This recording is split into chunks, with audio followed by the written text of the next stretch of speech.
great walking city. Kind of walked all over the place. You had to watch out for bicycles, but other than that, it was really enjoyable. And I've known Peter for a long time, and it was great to meet your team. The owners and the principals and the staff. So it was really very, very enjoyable. So obviously, since then, a lot of things happened. I mean, it was 8 months, and 8 months in macroeconomics and geopolitics is plenty. It's almost like a decade's worth of events that unfolded in the last couple of months.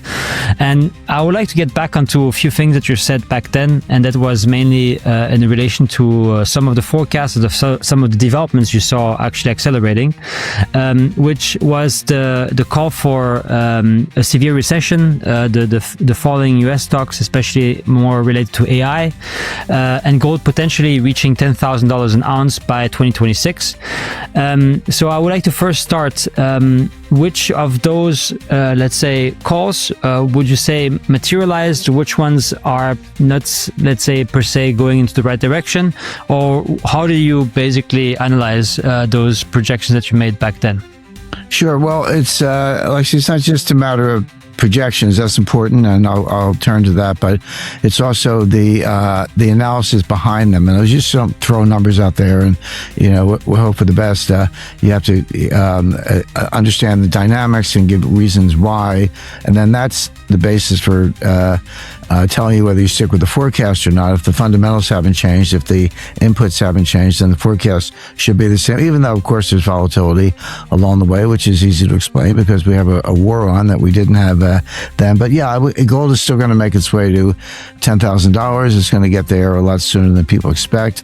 The U.S. is in for a severe recession, but let me spend a little time on that, and then I'll pivot to gold. People focus very much on the word recession, at least in the U.S. It's the rule of thumb is 2 consecutive quarters of declining GDP. That's a recession. Some are longer than others, some are shallow, some are deep, but that's the basic rule. We have not had 2 consecutive quarters of declining GDP. It goes up and down. It's not particularly high at the moment. And so people go, well, there's no recession. What are you talking about?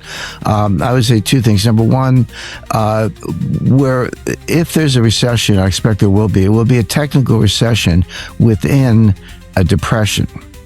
And a depression is a different thing. The definition of a depression is growth below trend or below potential, with neither a tendency to collapse nor to return to potential. In other words, if your potential growth is, say, 3.5%, and I think that is reasonable for a developed economy like the U.S. and, for that matter, developed economies in Europe. So if your potential's 3.5%, you're growing between 2 and 2.5%, which we have been on average since 2007.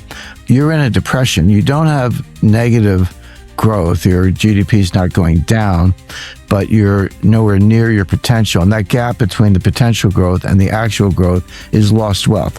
So I would say the U.S. has been in a long depression since 2007.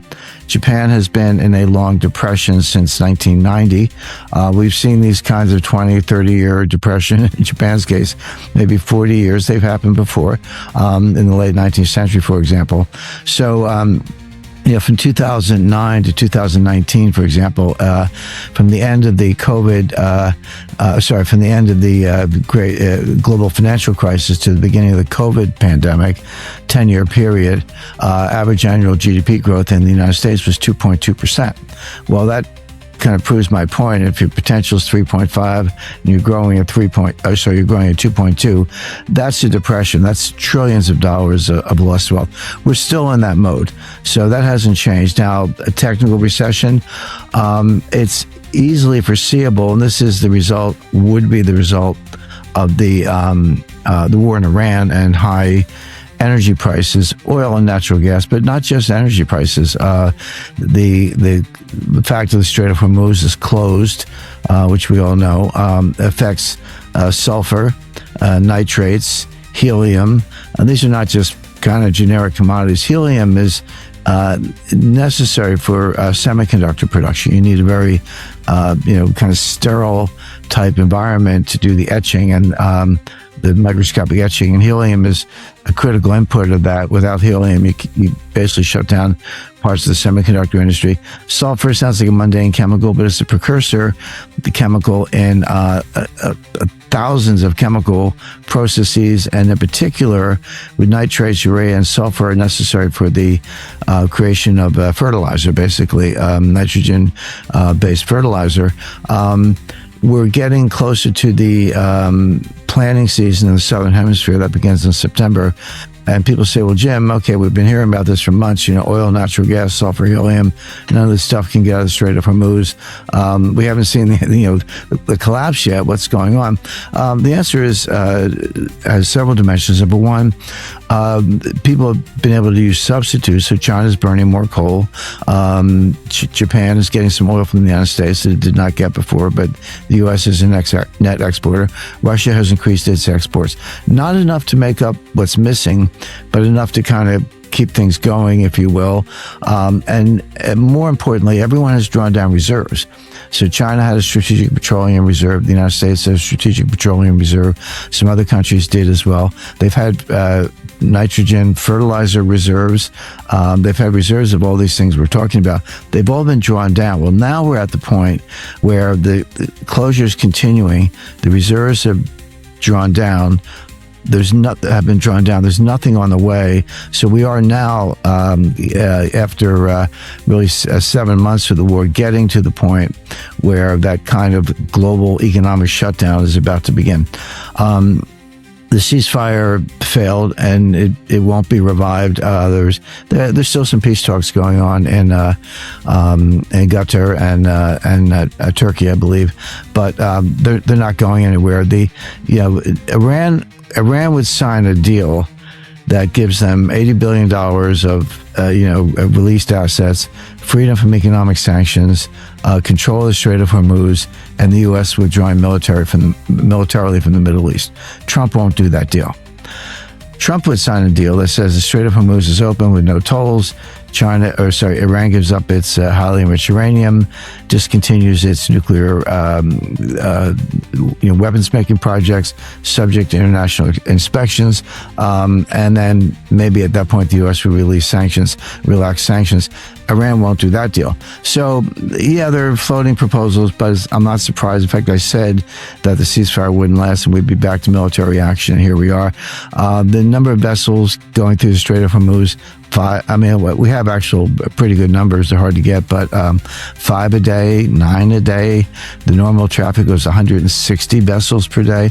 So, yeah, a couple of them I get through, and people, blast all over social media. It's minuscule compared to what's there and what's still bottled up in the Persian Gulf.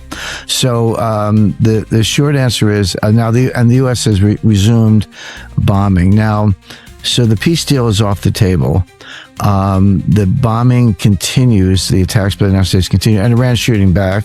America's suffering casualties. They're hitting U.S. bases in Jordan, hitting other critical infrastructure in Saudi Arabia and elsewhere. So the war is back on pretty much full tilt, except it's worse because now the Houthis are going to close the Red Sea. There's actually more vessel traffic of the kind we're discussing through the Red Sea than there is through the Strait of Hormuz. And in effect, it's tantamount to closing the Suez Canal. These choke points are shutting down. And Trump says, I'm going to bomb the Houthis back into the Stone Age. Well, I have news for President Trump. The Houthis live in the Stone Age. I mean, they live in caves. They're nomadic. You can't bomb them into the Stone Age. They're already there. And the past bombing, Saudi Arabia's been fighting them for 10 years and with no apparent effect. So the likelihood, and it sounds as if the Houthis have a navy and they're going to go out and interdict every vessel. You don't have to. All you have to do is blow up 1 or 2 a week. That's enough to shut down traffic. Because do you want to be the captain who goes in and risks his vessel and the cargo and the crew and your lives and everything else on, it might not be your day. You might be the one they decide to blow up. So, and Iran, same thing with Iran and the Strait of Hormuz. They only have to blow up the occasional vessel to shut down the traffic because of insurance, legalities, risks to crews, etc. So that's where we are. So, the strait's closed. The global economy is about to suffer major shutdowns because we've used up all of our reserves. Trump's the peace deal MOU is off the table. The two sides are just not going to agree. at least, well, they're not going to agree, period. And then